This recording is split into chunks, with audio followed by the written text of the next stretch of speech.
If Africa has been calling you and you know deep down you are meant to build a new life on the continent and a life that you deserve, legacy for you and your kids, and yet you are still not moving, procrastinating year after year, it's not because you're lazy and it's not because the perfect conditions or the perfect time weren't there yet.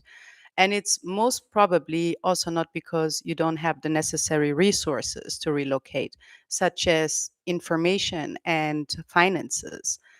After 5 years of helping people across the diaspora relocate and invest into the African continent, I've seen the same invisible blocker, or let's say fear, show up again and again. And chances are this fear is keeping you stuck too. I'm talking about the fear of failure. Now, what if I told you that beneath the fear of failure, there is a much deeper psychological core fear, a fear your nervous system learned way before you even started to have this dream of moving to the African continent. So, in today's life and also in the coming live streams that I want to record in the coming days, I'm going to name all the fears that really keep us stuck in the West and that keep us from building the life that we want and deserve on the African continent. And yeah, today we're talking about the fear of failure. And it's so important to understand the underlying subconscious core fears. Because once you can name what's actually holding you back, you will stop fighting yourself and can finally take action. My name is Wayne. I am from Germany, originally from Ethiopia and Eritrea, and made the final move to the continent in 2024. However, it was my second attempt. My first attempt to permanently settle on the African continent was in 2019 when I left Germany for Ethiopia with my two children. And before I left for Ethiopia, and still, right, even with the second attempt, I had so many fears. I thought, what if I fail? What if I get sick? What if I have to return and it doesn't work out? However, I am glad to know that I'm not the only one. So I'm so happy to share these fears with you because I know so many will find this helpful, what I have to share with you today. I want to also share with you what helped me to confront my fear of failure and all the other fears that I'm going to talk about in the coming live streams and take the leap anyway. I did it without having figured it all out, with all my fears, doubts, and insecurities, because I decided I cannot allow my fears to control me and, dictate my life. Instead, I have to face my fears. And this is what I did in 2019 in Ethiopia. And this first attempt to settle indeed ended up in failure. So I want to share with you my learnings and also the deeper research that I have done since then. And yeah, so I want to start by asking you where you're watching from. And also, please share your fears of failure, your fears that you have when thinking about making the move to the African continent. I know many of you out there are seriously considering this now since we are, yeah, I would say World War II doesn't sound, three doesn't sound so crazy anymore. It is not a joke anymore what's going on in this world. And if you have options, then yeah, you will be on the safe side. Oh, thank you for joining Globalism, Black Man. Thank you so much, Asking 9911. I really appreciate that support and this kind gesture. It really means a lot to me. Amasaganalen. Dream deferred is also a thing that stops Black people. I'm not really sure what you mean by that, but we will speak about the fear of failure today truthfully.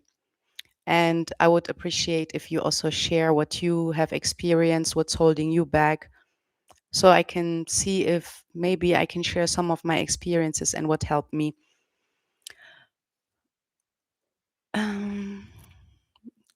Welcome, everyone. Greetings to Tennessee. Yeah, let's start with the question. And I know I'm not alone, but have you ever asked yourself why most of us have the reflex to ask, what if I fail instead of what if I win?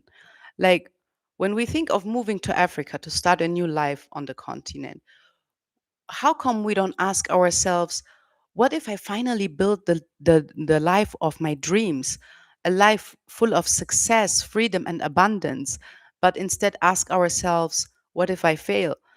Like, how come that we don't ask ourselves, what if making the move will be the best decision I ever made in my life? And instead, we ask ourselves, what if I make a big mistake and regret it? And we also don't ask ourselves, what if I want to what if I never want to return? Instead, we ask, what if I move and I have to come back? We also don't ask ourselves, what if my business there takes off and I create legacy and I make money and create opportunities, not just for me and my family, my loved ones, but also for the communities around me on the continent. And instead, we ask ourselves, what if I miscalculate, end up broke, alone in a country where I don't know anyone?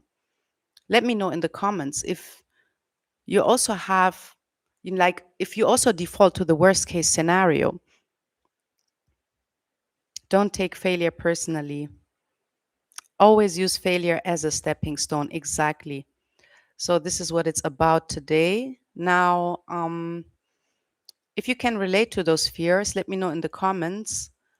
And yeah, why is it that the worst case scenario comes to our mind before anything else?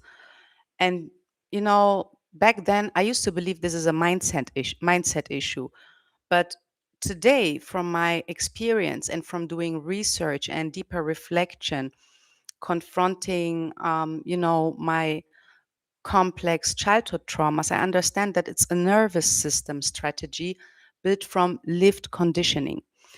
And before we understand that and work on these deep psychological core problems and issues, no amount of mindset motivation and best places to relocate to on the African continent videos will change that and will help us to finally take action and execute. So I want to start with the question, why the what if I fail worst case scenario thinking becomes dominant in so many people's minds. And to find answers to these questions, I did a lot of research, went down the rabbit hole, and found so many answers. And what I learned really hit home. I had to process that for myself before I come out and share it with you openly. And I just want to say, if you have children or if you work with children, you should pay special attention, because we as parents, as caregivers, we have an immense influence on how or whether children will develop the what if I fail brain. So what I learned about that development of the what if I fail brain is that it's most certainly guaranteed when you grow up in a household or environment where basically love, dignity, and respect were conditional. So, meaning that it was based on the child's performance. So, let's say, for example, if you grew up with praise for grades, achievements, then if you, on the other hand, get criticism, punishment, or coldness for mistakes, this is something that can lead to the development of a what if I fail brain. And I remember my mom, she always wanted us to, you know, become the best, perform in school with the best grades. And my mom, she was a cleaner, basically. She didn't have the privilege to go to school. And what makes me sad today, looking back, is whenever we were talking about education and the importance of, studying, She would say, Wayne, if you want to be respected in this world, then you need to study. You need to, get a degree and, yeah, have a good job, build a career. I don't want you to end up like me. I'm a cleaner, I'm a nobody, and I don't get respect. It's almost as if she herself has internalized this thinking that only when you have high achievements, good grades, and have success in life, that you are worthy of respect and dignity. And so, yeah, has definitely shaped me. Or maybe let's say you grow up with shame and humiliation being used to teach you a lesson publicly by, for instance, teachers, by your parents, by the church or your community in general. Or maybe you grew up where you were teased for trying. And this doesn't have to be necessarily, in your home by your parents. I remember when I was in 10th grade, I applied to absolve my A level to get the qualifications to later go to university. And so I went to the school to apply, and the teacher literally laughed at my face just because I went there to apply. I will never forget that, really. Like, it's, imagine I was still a child. I was 15 years old and I had no parent to accompany me. And so I had to defend myself and had to explain myself why I believe that I can do it. However, this certainly also has to do with, racism and, you know, believing that certain people from certain different cultural backgrounds, they don't have what it takes to, absolve a degree or achieve something. And this was not the only time where I was teased for what they call dreaming too big. In the end, I achieved all of that anyway. So this, can also, lead to the development of, um, a worst case scenario thinking, a what if I fail brain. Now, the next thing also hits home, and that is if you grow up in a comparison culture.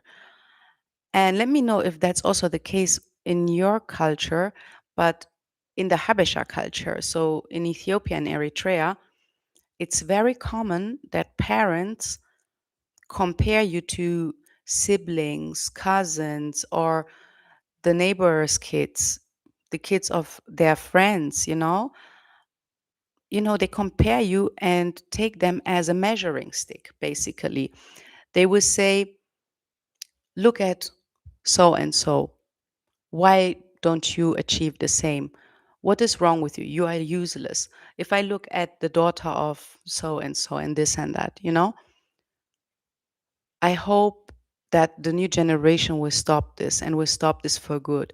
And I thank God that if my mom got one thing right, it was to never compare us to other people's children. She never did this to us. And I'm so happy for that. And I have to say, it was mostly embarrassing, especially embarrassing when the parents of my friends did this in front of me. Imagine, they spoke down to their kids in front of me and said, look at Wayne, why can't you be with her? How humiliating is that? And let me tell you something. It has a very bad effect on the character because believe me or not, all these kids who were shamed publicly by their parents and compared to me, they ended up being jealous, envy, and eventually, and this jealousy and envy, of course, was directed towards me. And even though I always tried to help and uplift them with me, whenever I grew, I wanted them to grow with me. They always tried to tear me down. They try to sabotage my path. And I think this is, a result of this type of, comparison over years. And so that they always like compared themselves to me. And, it's very, very toxic. Let me know if this is also the same in your culture. Oh, wow. You guys are so kind today. Lord of Slaughter visiting this year. I appreciate. Let me know where you're visiting and what your plan is. And yeah, I'm happy that so many people here can relate. Not all kinfolk are skinfolk. I absolutely agree. Now, another big, big factor that, and childhood pattern, I would say that, you know, develops where children develop this what if I fail brain is that many, especially in the diaspora communities, right? They grew up with an unspoken rule, which is you can struggle, but you can't struggle publicly. So keep your pain, keep your struggle to yourself. And so imagine what that means. Everyone is struggling, right? That's life. But being raised and taught that no one should see you struggling, that actually also means that it's so difficult to ask for help. This is something that I struggled with a lot, struggle with up to this day. I try to do everything on my own, and asking someone for help still feels very difficult for me. Now, when on top of that, when you grew up in a community where everyone knows everyone, like in my case, and when you fail, people will know. Shame isn't private anymore. And so, because of these childhood patterns, you have most probably internalized that success equals safety, it equals respect, dignity, love, belonging, acceptance, all these positive things. While failure, on the other hand, equals danger, rejection, shame, and embarrassment, even ridicule. So your brain isn't asking, what if I fail? It's actually asking, what will failure cost me socially? So questions that prove that and that indicate that are, I mean, think of yourself, right? When we think of moving to the African continent to build a new life there, and when we ask ourselves, and I know I am not alone, I used to ask myself these questions back then. And I want you to please feel free to share openly if you can relate, if you have these fears. We ask ourselves, what if I move and I have to come back and everyone watches me fail? You know, what if everyone says, I told you so? I got so many emails from people who said, your channel is so inspiring. I would love to move to, but I'm so scared to hear I told you so because my family or my friends, my coworkers, they don't believe in that dream. They believe Africa is this and that. And that's why I'm so scared to hear I told you so. Imagine. People ask themselves, what if I'm being laughed at? So you fear becoming actually the one who didn't make it and came back, the one who got humbled, the one who was delusional. So, yes, the fear of failure is real, but the deeper fear is often not failure itself. It's shame, it's embarrassment, ridicule, and rejection. That is what you're actually scared about. So, our brains, this is what I've learned from doing extensive research on this topic and also on reflecting, right, deeply. Our brains learned basically from childhood that making mistakes can be expensive. And I'm not talking about like expensive. Of course, they can also cost us money, right? Making mistakes. But in this case, mistakes can cost us respect, dignity, belonging, love, safety, status, acceptance. And as I said, even love, imagine. And that is why your mind tends to ask, what if I fail? Because it's scanning for danger. And this creates a very, very specific pattern which keeps you stuck. You have one part of you, right, that is unhappy with your current situation, that feels like staying where you are in the same place, in the same job, in the same situation is unbearable. That part of you that really wants to make this move. And I'm talking about specifically today to people who dream of moving to the African continent and reconnect with their roots, build a new life there, a purpose driven life, right? So you have this part in you that is so unhappy and wants to start over and build the life of your dreams in Africa. However, there is another part of you deep in your subconscious mind that has been programmed since childhood to believe that a steady job in the West is the only way to survive, and that moving to Africa and start a business there, starting over, isn't safe. So you don't avoid taking action because you don't want the dream. You avoid taking action because your body and your nervous system actually they predict pain and punishment. And therefore, every time that you try to move forward, yeah, every time you um, learn more and move forward towards your goal, towards this dream, this protective part in you kicks in through over planning, you know, binge watching YouTube episode after YouTube episode on where to relocate, how to start a business in Africa, and you tell yourself, I'm still researching. This protective part kicks in through analysis paralysis, that you overanalyze everything, and you develop this kind of decision fatigue. Perfectionism, all of us know how that feels and how heavily it can block us. And last but not least, of course, procrastination. So why does this protective part kicks in? It does that so your nervous system can avoid the, how can I say, the uncertain pain, because starting over in Africa is comes with uncertainty. So it tries to avoid the uncertain pain by procrastinating and all these patterns, right? And return back to the familiar pain, the one of staying stuck in the West, right? Because that's the pain it knows how to survive. So you probably ask yourself now, how do I kill and defeat the fear of failure that keeps me stuck? The answer is very simple. You can't. If at least if you really want to, grow and build this life, because I know that it's part of growth, basically, especially fear.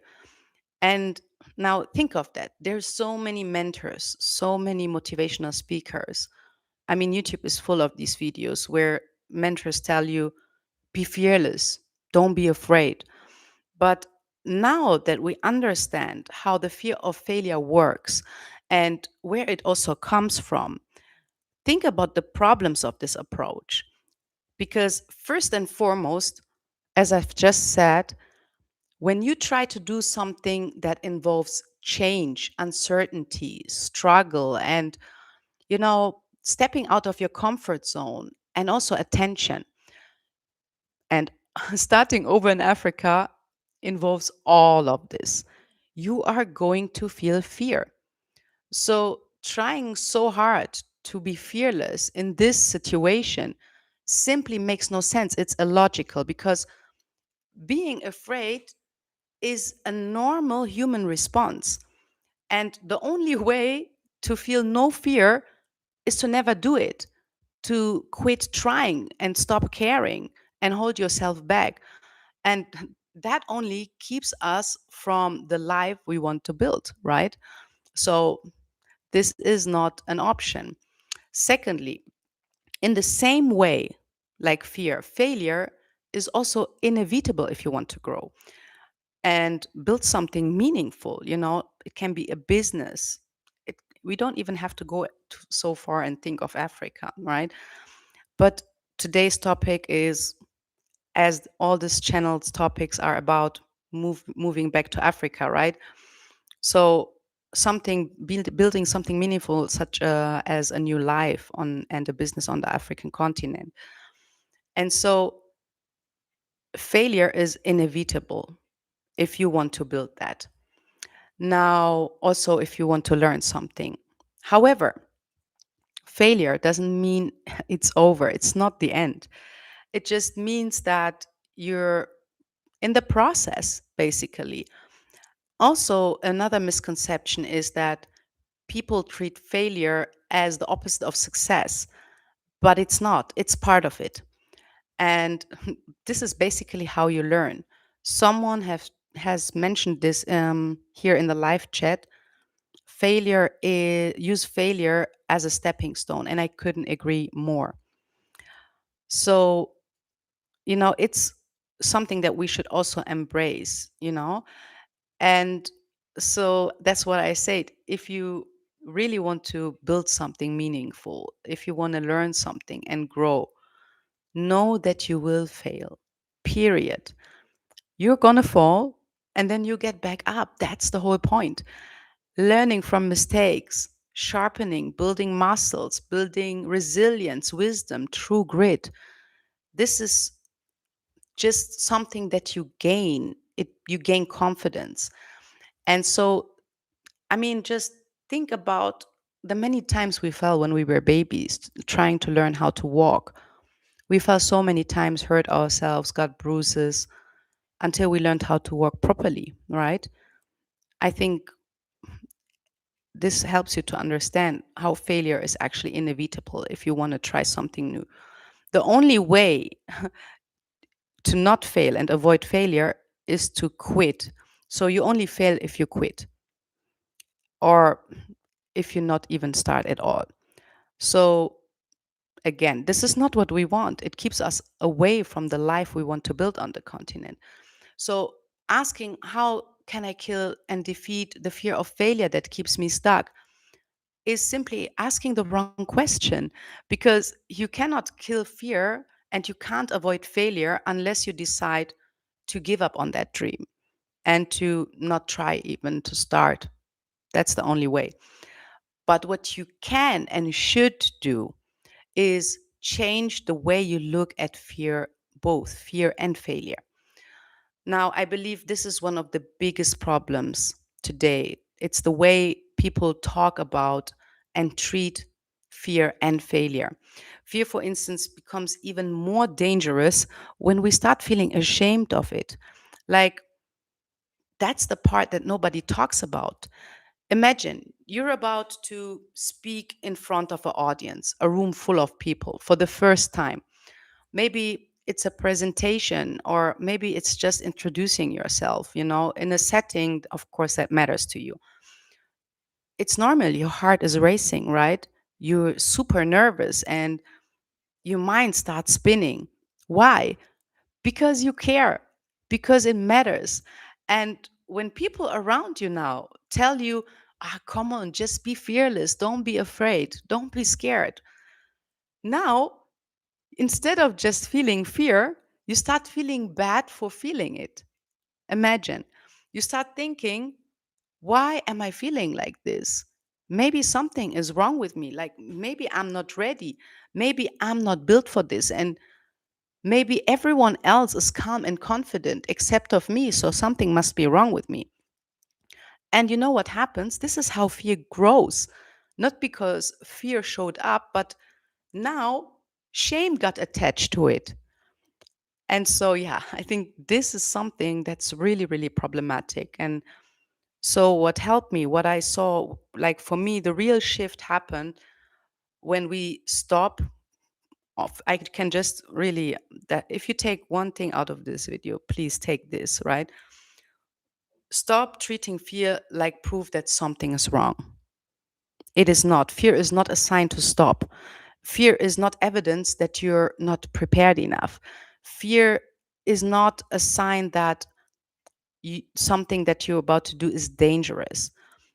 It's just a human response to doing something big, something challenging, something meaningful, not more, not less. It means you really care, and it means you are growing. It's a sign that you're stepping into a new version of yourself. And it also just means that you are human.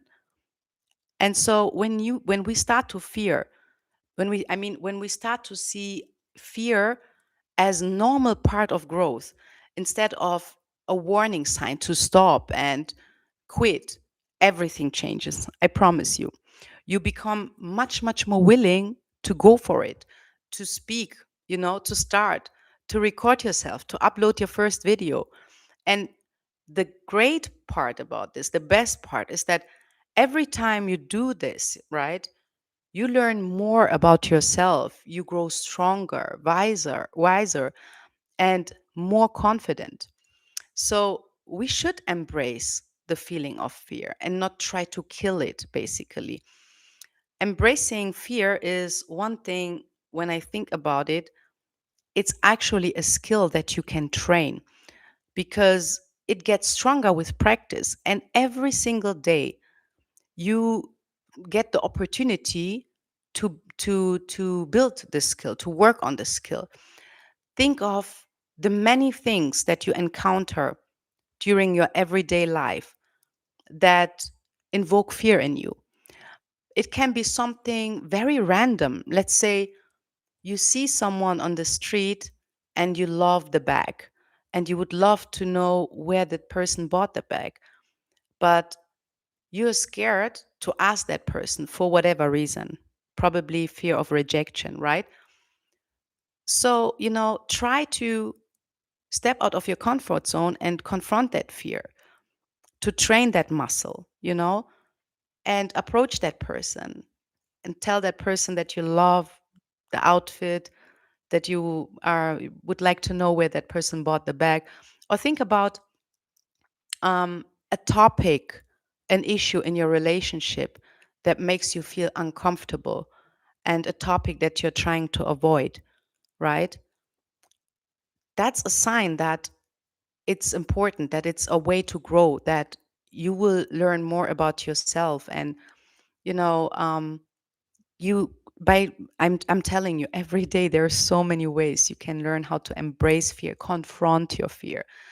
And so this, like I said, is a skill that gets stronger with practice. And so fear, that is the problem. It often labels growth opportunities as threats. So this is the reason why we try to avoid them. But when we learn to face fear instead of letting it control us, we start to see those moments for what they really are: opportunities, chances to grow. And so the more often we do things that scare us, the more we grow, the more we improve and prepare ourselves for bigger challenges later, such as moving to the continent. So that's the first thing that you can start doing today. You know, embrace your fear, confront your fear, and do the things that you are scared of. And it's exactly this perspective, I must say, that helped me to face my fear of failure. I didn't want the fear of failure to dictate my life and control me forever and keep me stuck. And it's the same issue, by the way, with the way people talk about failure and the way they treat failure, as if failure is the end of the world, as if it's something that you should avoid at all costs, especially publicly, right? Because it's treated as something to be ashamed of. So imagine, instead of treating failure as the blessing in disguise, I call it, it is an opportunity to learn and grow, learn from your mistakes, right? And improve. People fear that failure will expose them as not who I said I am. They start doubting themselves. What if I'm not as capable as I think I am? And what if people laugh about me? So you see what I'm trying to tell you. They're not really scared of failing itself. They're afraid of how they will treat themselves and how others will treat them when they do fail. And interestingly, people get especially triggered and have zero mercy with you when it comes to failures that have to do with Africa, with everything that has to do with Africa. Let me give you an example. Like the moment you start speaking that dream of investing and living in Africa out loud, you will meet resistance from the people closest to you. Now, it's very important to, to not take this personally when they try to humble you, shame you, ridicule you. Here is why. And that's also so liberating. Let's be honest. Sadly, most people, they can't think beyond what they see. Okay, they have never built anything, they have never risked anything because they are controlled by fear too. And so when you tell them, I'm going to invest in Africa, I want to move, build, and live free, here's what most people hear: I'm leaving the system that keeps us stuck. I'm doing something that you don't have the guts to do and to try. And that makes people feel uncomfortable because people hate being reminded that they chose comfort over courage. And so that's why I say don't take it personally. It has nothing to do with them, with you. It has only to do with them. You're basically like a mirror for them. And it's also not that they hate the idea. Believe me, I would say most people who know really about the opportunities, the beauty, and the abundance that the African continent brings, right? They would also love to live this life there. But that's why I say they don't hate the idea. They hate that you have the courage to chase it and they not. That is the point, you know? So they're not saying you can't do it. What they're really saying is, I would never dare. So what do? They minimize your vision and will say, you're crazy to go there. Can you please be realistic? Let me know if you heard that also. Share, please. Share your experience.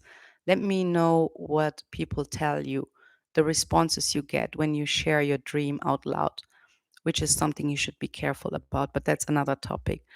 So they will do this gaslighting and minimizing of your vision, your dream. And what they're basically doing is they're projecting their own fears, their own doubts, their own insecurities onto you. And they do this with questions like, what if it doesn't work out? But what they mean is, you are making me question my whole life. And of course, the classic, that's, I think my favorite. I heard that so often when I shared my plan to move to Ethiopia in 2019. You will regret it. You will be back. And now let me be blunt. They're not worried about your failure. They're hoping for it so that they can have their moment to shine and say, you see, I told you so. And that I told you so isn't about you. It's their ego begging to be right. Because if you win, they'll have to admit that they never had the courage to even try.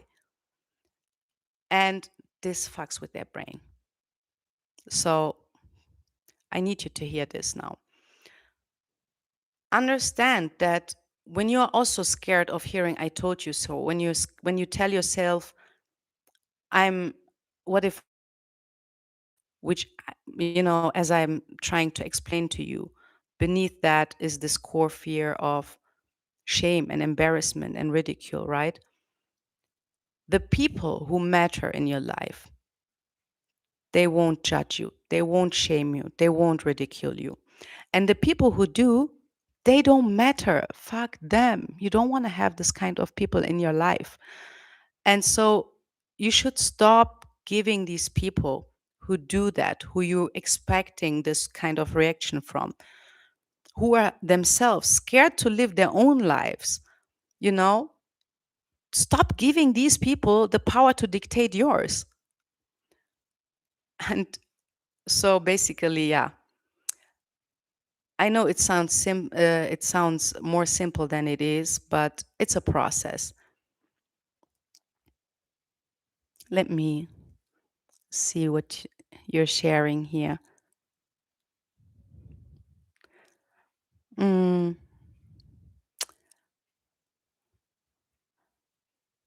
First time in my life to listen to an outstanding person like you. Thank you so much.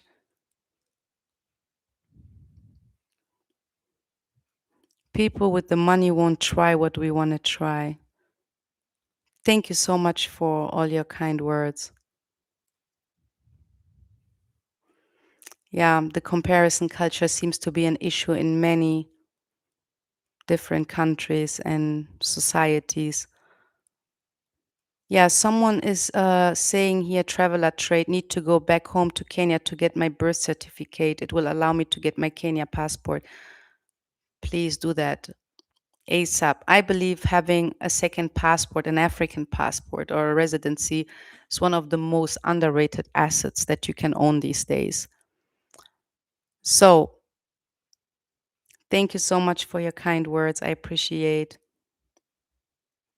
And so now I want to share with you the most simple psychological reframes that create action. So the real shift is from I must be fearless to it's okay to be afraid. It means I'm human and it means I'm growing. Okay. Go from I must not fail to I can learn a lot from my failures. And most importantly, I can survive learning in public. I can survive failing publicly. Okay. It won't kill you. So, last but not least, and that's something that is a very practical advice and tip that I want to share with you, one that really, really changed the game for me.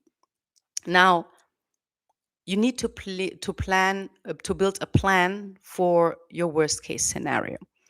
Now, before I moved to Ethiopia, and this is what actually helped me to make the move, to really kind of overcome my fear of failure. So I mapped down everything, my all my worst case scenarios, and I ranked them. So my biggest worst case scenario and my biggest fear, as I've mentioned in the beginning, was the fear of failure.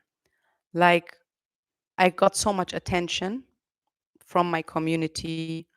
As you know, information travels fast.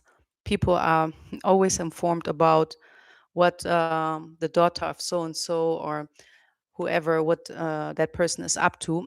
And so, as I said, many people were minimizing my vision, were telling me, you will regret it, you will be back. And so, my worst case scenario was failing. And then I was also scared of hearing, I told you so. Basically, I was afraid of shame and embarrassment, right? But I developed a plan on what I would do with this worst case scenario. So, what happens if my business there fails in Ethiopia and I have to return overnight to Germany? Where will I find a place to stay? So, I wrote down and built this plan. I could, for instance, stay at my mom's house or at a good friend's place until I settle and find a new apartment. I could go back into my old job. I could even start, as a waiter again, as I did during my studies. And what's funny? That's when I realized, my God, so you could go back to the restaurants and bars and cafes that you worked because they're always looking for stuff. And the people that you are scared to see and that you fear who will tell you, I told you so, the people who you believe will shame and embarrass you, they work in exactly that positions. And this is my worst case scenario. And so I realized that is many people's lives. And on top of that, I mean, the fact that I have a German passport and can always return, which is an immense privilege I would never take for granted. I'm so grateful for that. Imagine being able to fly, right? I could even, like, if I run out of money and, like, let's say I have zero, I'm completely broke, okay? I still have a network of good people that I could ask to borrow me money for my return ticket. I don't have to, like many people do, like, because that's their reality. That's their only way to get out, to escape war. I don't have to walk through the Sahara and risk my life. I don't have to go on a boat and cross the Mediterranean Sea, risk dying.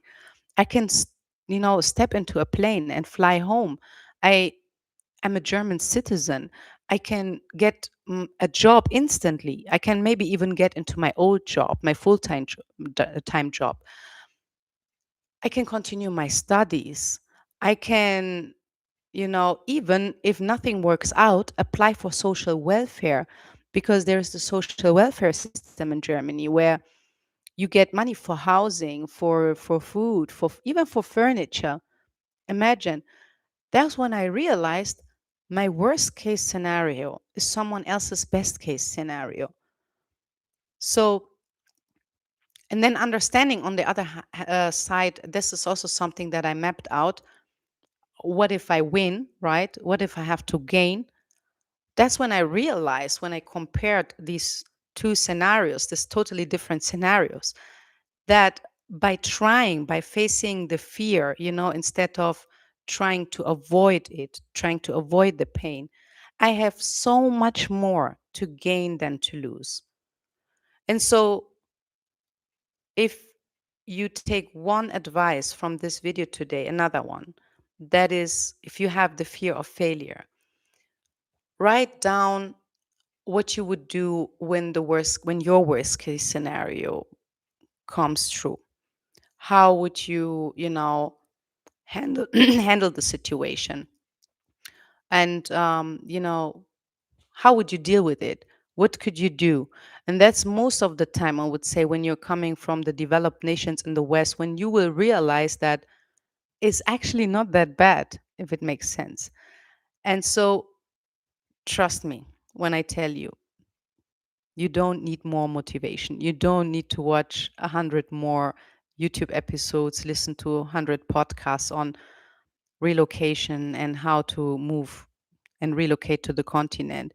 You also don't need more information about Africa. You need to face these fears first. You need to make a plan as well, as I said, that makes your dream, emotionally safe. That's why inside my private Homebase Africa community that I've launched last year, we don't just talk about moving. And, we don't just like, um, you know, um, speak about what could be and what could not be.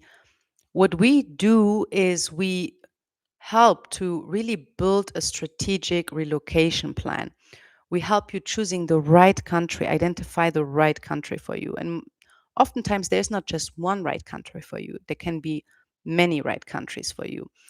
I know there's so many people who also have the fear of choosing the wrong country, right? So we help you to understand the legal residency pathways, how to acquire, you know, um, the residence permit, and also ways to get permanent residency. And last but not least, of course, the Homebase Africa community is about building, investing into the short-term rental industry. So our members are either already operating as Airbnb hosts on the continent and joined the community to optimize, right? Since, for those who don't know, I run a successful Airbnb business since 2019 across East Africa. So for 6+ years now, and that's where I share my strategies, my experiences, and also my contacts, my legal contacts, for those who are starting this journey, right? Who want to use an Airbnb business, a registered Airbnb business, as a legal pathway to residency. And so that's also what we help with, the business options, like setting up a company the right way. So you don't need more videos on Africa. You don't need more information. Your spirit is ready, but it's your nervous system basically that still needs proof that when you go out there, that you will be held.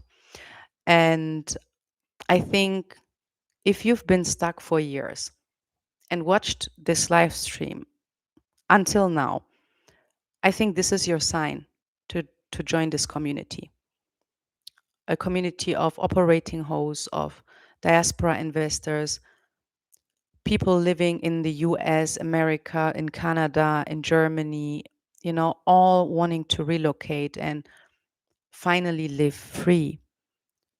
These are people who are on the same path like you.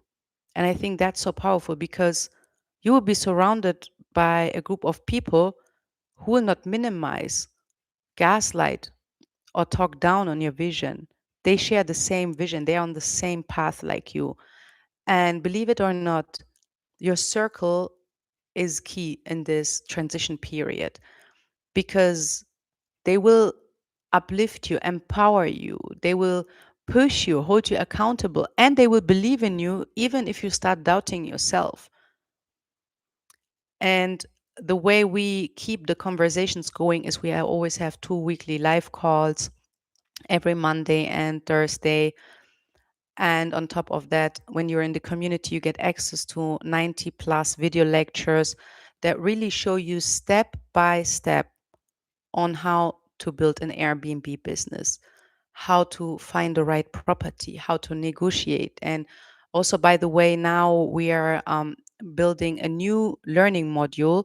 It's basically a case study because we are now taking over a new 5 bedroom beach house on the island of Zanzibar. And it's for the first time that I will document the entire process from scratch.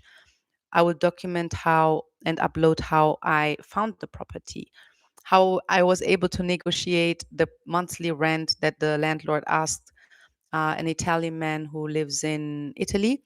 He's the owner of that house. So he asked for 1,200 US dollars first, and we were able to negotiate down to 700 US dollars. Because we will do some renovations, we will share the entire process, the legal ways, licenses, documents, everything. And we will also share the numbers, what we are making, what we spend every single dollar. And so this is basically a case study that you can replicate anywhere on the African continent. Basically, of course, the laws differ, but it's more about building something, building not just a place to stay, but in today's industry, tourism industry, where more and more professional players enter the game, right? Having a beautiful accommodation is not enough anymore. You need to be unique. You need to offer an experience. You need to create a space that cannot just be seen, but that can be felt, that allows your guests to really immerse themselves. And this is basically what we're um, mentoring our Homebase Africa family members. And it's also each one teach one. They're successful hosts already operating in Kenya, on the island of Zanzibar.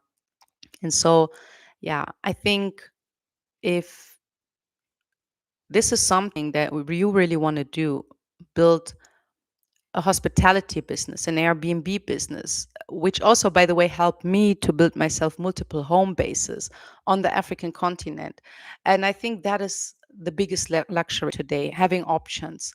Like, I have a place in Kenya, I have a place in Ethiopia, I have a place in Zanzibar, and I'm not done yet. I want to have a place in Senegal. I love Senegal. I love Ghana. I love South Africa. So you see, it's about having options. And now I just want to share with you another thing. As you know, as I've talked about today, your nervous system avoids taking action because it predicts and fears pain and punishment. And as I've said, right, fear is painful. Facing fear is painful. Now, as I said, it's also an opportunity to grow. And it's also inevitable if you want to achieve something, if you want to build a life.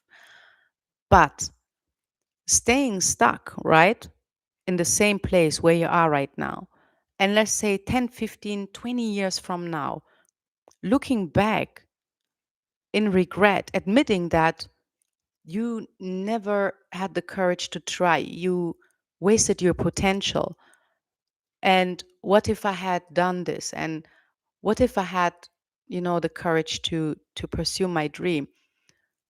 That's also very, very painful, you know? So both is painful. Stepping out of your comfort zone, facing your fear to grow, to make this big move is painful. It's not easy.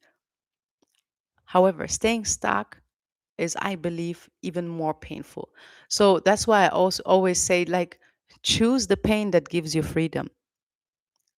Which pain is worse? Which pain hurts more? And for me, I don't know who said that. I think I got this from Tony Robbins, right? He said, when the pain of staying where you are is greater than the pain of getting out of that situation and growing and, becoming, then you know which pain to take. I hope this was helpful, fam. And I can't wait for the future live streams where where I will talk about so many more fears that, are not talked about often, like the fear of not belonging. I know that not just many African Americans, Caribbeans have this fear, like asking themselves next to the question, what if I fail? What if I never fully belong, right? So I want to speak about these things, or the fear of judgment by family members because you were, judged for running away, running away from your responsibilities. There's so many fears, that keep us stuck, and there are equally so many ways to get out of the situation. I love this. So your success rate is in direct correlation to your failure rate. The more successful you are, the more failure under your belt. I couldn't agree more, even. Calming ambience. Well said. The other day, someone explained it so perfectly. So, the difference between someone that you see that is really crushing it, that is really successful, right? And the difference between that person and you is not necessarily the other person is not smarter than you. The other person is not working harder than you. And the other person is also not wealthier than you or more skilled and talented.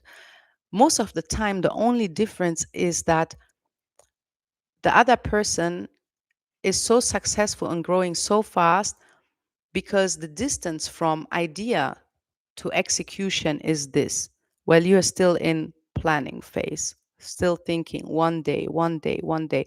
Now, what happens when you execute fast on your ideas? You fail faster, which also means you learn faster. So that person has way more experience through way more failures than you, learn way more lessons, and has way more opportunities and chances to grow, takes that chances and opportunities to grow.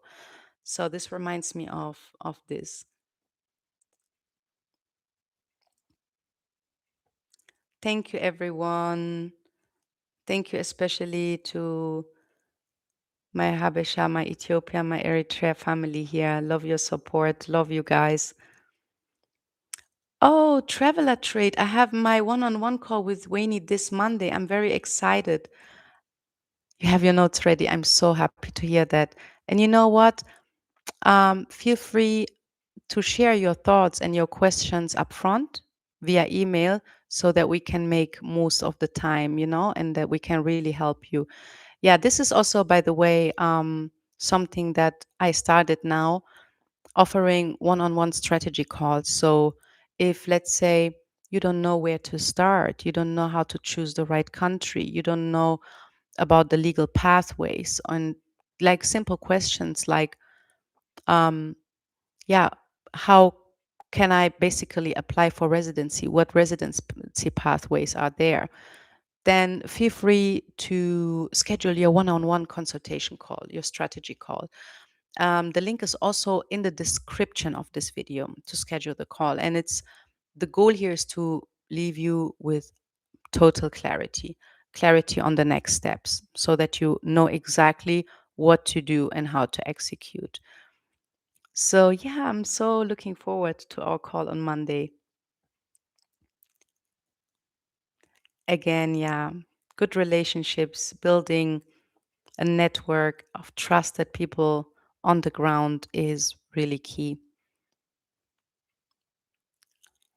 So nice. I'm so glad you joined the community. I spent 5 weeks in Angola 1 year ago, and I was amazed how nice the people are. They are very cultured. Yeah, that is something that you need to experience to believe how warm the people of Africa are towards all cultures, all races, whether you're black, white, Muslim, Christian. The people have respect for humanity. Of course, there are good and bad people everywhere. I don't try to romanticize anything here, right? But you know, there is this people value hospitality. They value, treating you not just like a visitor, but like a family member who returns home. They will invite you to their home to eat food with them, people you just met 5 minutes ago. It's so lovely, really. How much money is needed on a monthly basis to live a comfortable life in Africa and still have save money every month? That is a good question. So first of all, it of course depends on the country. It depends on your resident status, whether you are relocating to a place. Let's say maybe you have the option to acquire and apply for residency through one of your parents, right? So in Ethiopia, for instance, because my mother is Ethiopian, I was able to get permanent residency. And this was a one time fee of, I think, $250 for 5 years.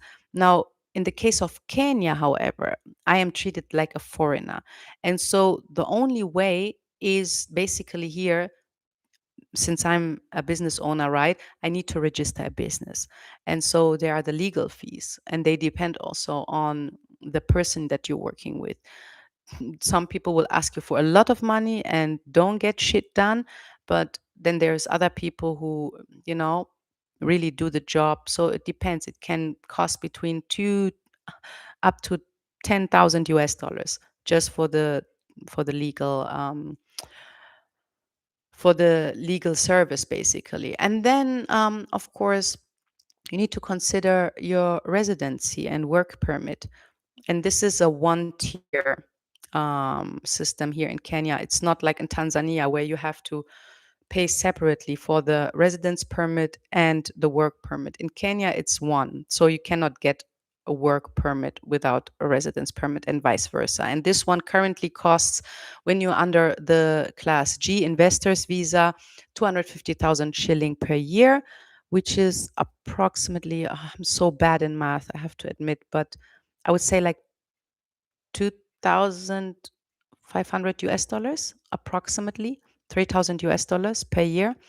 And then, yeah, you need to, and this also what we help in the strategy cause and the members of our Homebase Africa community with, because you don't want to just move and make an emotional decision and, bet on faith and that everything will work out, because what we want to avoid is that you end up broke and have to return, right? So you need to know the numbers. You need to understand your expenses on a monthly basis so that you know how much you have to be earning monthly, whether through a remote job, an Airbnb business, or whatever services you offer, right? You have to understand how much you need to be making monthly to to afford a comfortable life. Housing is very affordable. Like, I live in a two-bedroom apartment here. I'm super happy here. Of course, people always think like, wow, your life looks amazing. It's full of challenges. It's full of challenges. Since I think 4 months, because the water level is so low, it's an issue apparently in many neighborhoods in Nairobi. The management, the property management, cuts us off from water like 4 or 5 hours a day. and we adapted, right? We have our water buckets, and I know that when people come visit me and see this from Germany, they think like, oh, yeah, this is not what I expected here. This is what you left Germany for. And then I think to myself, I rather struggle with water than struggle with a racist government that drags you into one war after the other, where the system keeps you stuck, where you broke every fucking month and don't know how to pay your bills, and where you pay 800, 900, $1,000 to live in a shoebox, where you pay $200 monthly for gas to heat your apartment. You know, my monthly expenses for electricity and gas and water are never exceed $25. Imagine. So in total, I pay $400 for Wi-Fi, for internet, for electricity, for a beautiful property management, amazing, very kid friendly. My kids' classmates, they all live, most of them live here on this compound. We have a swimming pool, a well maintained one, very well maintained estate. I love it here. And so I'm so happy. Of course, sooner or later, I'm thinking of next year of moving into a bigger house. But when I moved in here, the priority was finding something that is very nearby the school. And so then next thing is you have to consider school fees if you have to have children. International schools can be quite expensive here. So think of paying a minimum 400 to 500 US dollars per month per child. So yeah, it's so important. You know, groceries, forget groceries. You know, people one one mistake that people make is whenever thinking of living in Africa, right? And I say Africa because without generalizing, but this is something that really is the case everywhere. Groceries and living, shopping is not necessarily cheaper than in Europe. Sometimes it can even be more expensive. It depends on your lifestyle, what you like, let's say habits, right? If you are obsessed with cheese like I am, right?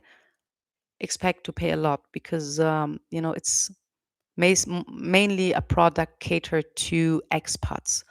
The locals, unless it is for pizza, they're not really like this cheese obsessed people like we are. I lived in the Netherlands. I eat cheese every day when I was there. Now you know, I try to take it easy, but you understand what I'm trying to say.